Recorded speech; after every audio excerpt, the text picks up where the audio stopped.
ಜೀವನ ಎಂಬ ಈ ಸುಂದರ ಪ್ರಯಾಣದಲ್ಲಿ ನಿಮ್ಮ ಸಂಗಾತಿ ಈ ಜೀವನ ಜಾತ್ರೆ. ಎಲ್ಲರಿಗೂ ನಮಸ್ಕಾರ. ಗುರುಚರಿತ್ರೆ ಅಧ್ಯಾಯ 34. ರುದ್ರಾಧ್ಯಾಯ ಮಹಿಮೆ. ಸಿದ್ಧಮುನಿಗಳು ನಾಮಧಾರಕನಿಗೆ ಗುರುಗಳು ದತ್ತ ಮತ್ತು ಅವನ ಪತ್ನಿಗೆ ರುದ್ರಾಧ್ಯಾಯದ ಮಹಿಮೆಯ ಕುರಿತು ಉಪದೇಶಿಸಿದ ಪ್ರಸಂಗವನ್ನು ವಿವರಿಸಿದರು. ರಾಜ ಭದ್ರಸೇನ ಋಷಿ ಪರಾಶರರನ್ನು ತನ್ನ ಮಗನ ಭವಿಷ್ಯದ ಬಗ್ಗೆ ಕೇಳಿದಾಗ ಋಷಿಗಳು ಇವನಿಗೆ ಇನ್ನೂ 7 ದಿನ ಮಾತ್ರ ಆಯುಷ್ಯವಿದೆ ಎಂದು ಹೇಳಿದರು.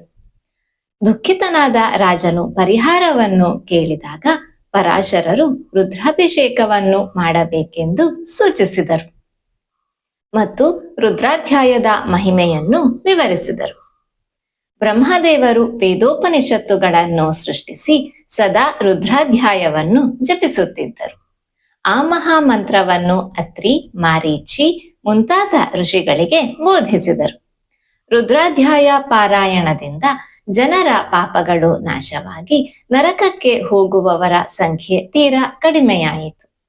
ಆಗ ಬ್ರಹ್ಮನು ರುದ್ರಾಧ್ಯಾಯವನ್ನು ಅಶುದ್ಧವಾಗಿ ಅಥವಾ ಪ್ರದರ್ಶನಕ್ಕಾಗಿ ಮಾಡುವವರನ್ನು ನರಕಕ್ಕೆ ಕಳುಹಿಸುವಂತೆ ಸೂಚಿಸಿದರು. ಪರಾಶರರು ರಾಜನಿಗೆ ರುದ್ರಾಭಿಷೇಕವನ್ನು ಏರ್ಪಡಿಸಲು ಹೇಳಿದರು. ರಾಜಕುಮಾರನು ಮೃತನಾದಾಗ ಋಷಿಗಳು ರುದ್ರಾಭಿಷೇಕದ ತೀರ್ಥ ಜಲವನ್ನು ಅವನ ಮೇಲೆ ಸಿಂಪಡಿಸಿದರು. ಶಿವನು ಗಣಸಮೇತನಾಗಿ ಪ್ರತ್ಯಕ್ಷನಾದನು. ಯಮದೂತರು ಪರಾರಿಯಾದರು. ನಂತರ ವೀರಭದ್ರ ಸ್ವಾಮಿಯವರು ರಾಜಕುಮಾರನಿಗೆ 100 ವರ್ಷಗಳ ಆಯುಷ್ಯವನ್ನು ಅನುಗ್ರಹಿಸಿದರು. ರುದ್ರಾಧ್ಯಾಯ ಪಠಣವು ಅಪಾರ ಪುಣ್ಯಕರವು. ಭಕ್ತಿ ಭಾವದಿಂದ ಅದನ್ನು ಪಠಿಸಿದರೆ ಅಕಾಲ ಮರಣ ಸಂಭವಿಸುವುದಿಲ್ಲ. ದೀರ್ಘಾಯುಷ್ಯ ಮತ್ತು ಆರೋಗ್ಯ ದೊರೆತು ಅಂತ್ಯದಲ್ಲಿ ಶಿವಲೋಕವನ್ನು ಸೇರುತ್ತಾರೆ. ಅಂತ್ಯದಲ್ಲಿ ನಾರದ ಋಷಿಗಳು ಆಗಮಿಸಿ ರಾಜಕುಮಾರನನ್ನು ಆಶೀರ್ವದಿಸಿದರು. ಇಲ್ಲಿಗೆ 34ನೇ ಅಧ್ಯಾಯಕ್ಕೆ ಶುಭ ಮಂಗಳವು.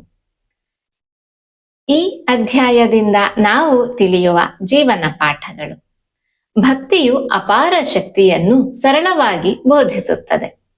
ರಾಜ ಭದ್ರಸೇನನು ತನ್ನ ಮಗನ ಆಯುಷ್ಯ ಕಡಿಮೆ ಎಂದು ತಿಳಿದಾಗ ನಿರಾಶೆಯಾಗದೆ ಋಷಿ ಪರಾಶರರ ಉಪದೇಶದಂತೆ ಶ್ರದ್ಧೆಯಿಂದ ರುದ್ರಾಭಿಷೇಕವನ್ನು ನೆರವೇರಿಸಿದನು.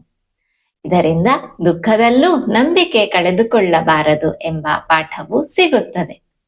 ರುದ್ರಾಧ್ಯಾಯವನ್ನು ಬ್ರಹ್ಮದೇವರು ತಾವೇ ಜಪಿಸಿ ಮಹರ್ಷಿಗಳಿಗೆ ಬೋಧಿಸಿದರು ಎಂಬುದು ಅದರ ಮಹತ್ವವನ್ನು ತೋರಿಸುತ್ತದೆ.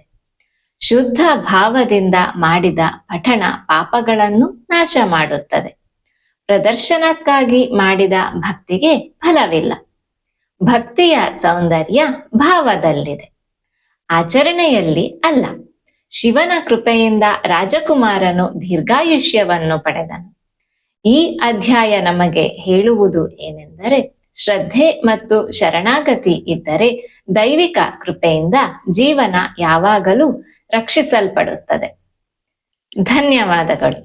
ಶ್ರೀ ದತ್ತಾತ್ರೇಯಾರ್ಪಣಮಸ್ತು.